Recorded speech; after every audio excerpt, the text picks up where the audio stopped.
the facial proportions in art reveal the Olmecs to be a race of non-human ancient giants? Hello, my name is Jenna Bosiger, and thank you for watching my Cryptic Cryptids YouTube channel. On this episode, I use mathematical art techniques to examine the proportions of the ancient giant Olmec stone heads from Mexico. I compare different Olmec head and face measurements and then compare those with human face proportions. The comparisons show that the Olmecs had their own set of facial proportions, and the features on their faces have a different placement and proportions than do those of the humans. The Olmecs are the oldest known species of humans from Mexico. They lived somewhere around 2500 to 400 BC, and that would make them somewhere around over 5,000 years old. They lived in the Gulf of Mexico, and the best places to see their civilization is at sites like La Venta, San Lorenzo, Tres Zapotes, Laguna de los Cerros, and they might have even been the builders of Tenochtitlan, and that is the original name for the legendary Teotihuacan, which was renamed later by the Aztecs. When the Aztecs found the ruins of Tenochtitlan, they settled there, but the site is much older. I agree that the Olmec features do not appear to be the ancestors of any of the native people, and I understand the reason for wondering if the Olmecs were of African descent, but I believe the reason for the Olmecs' giant lips and giant noses are more likely due to the fact that they were giants.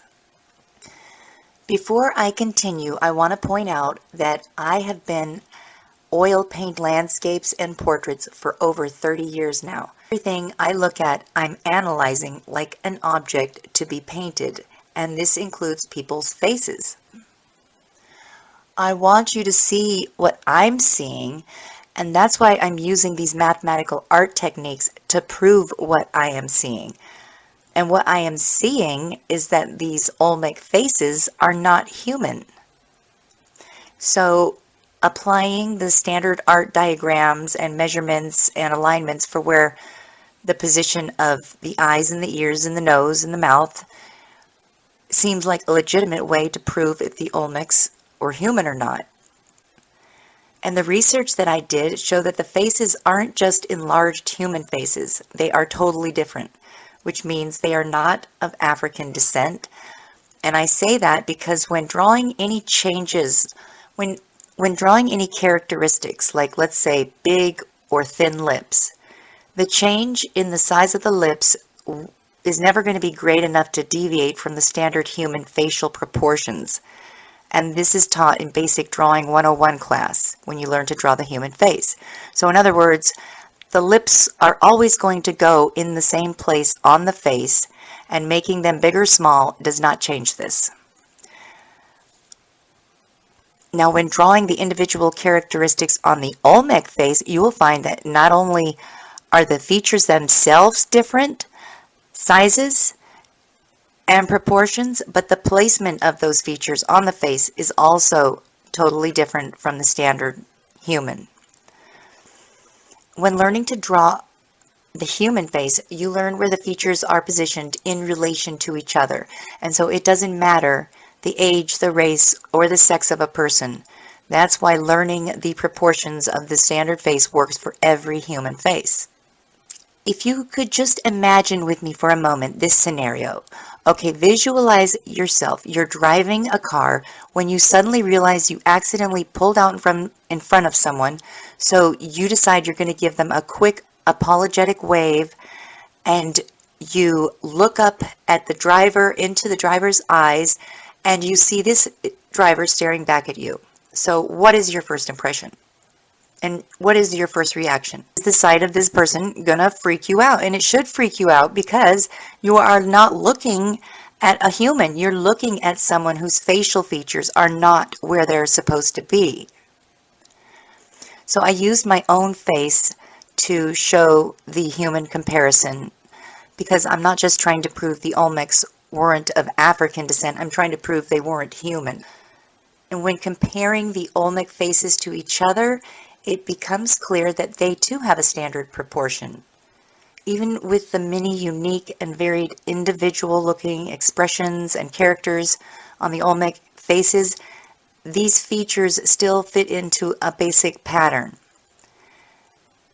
In fact, the changes between the Olmecs faces are less than changes you would make between different human races, which leads one to believe that the Olmecs were not only a different species than humans, but they were all members of the same race.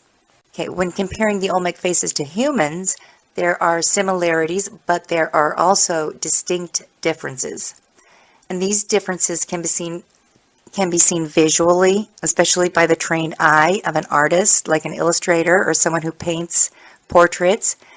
These changes are not random. In fact, they form a pattern. You should be able to get the same results when performing these tests yourself on the Olmec heads. So when overlapping and matching the placement of the human eyes to the Olmec eyes, even though the Olmec eyes are bigger, placement does line up with humans, but the rest of the features do not. The Olmec head seems to be proportionately shorter vertically and wider horizontally compared to a human's. And this is part of the reason is because their noses are shorter and wider than humans.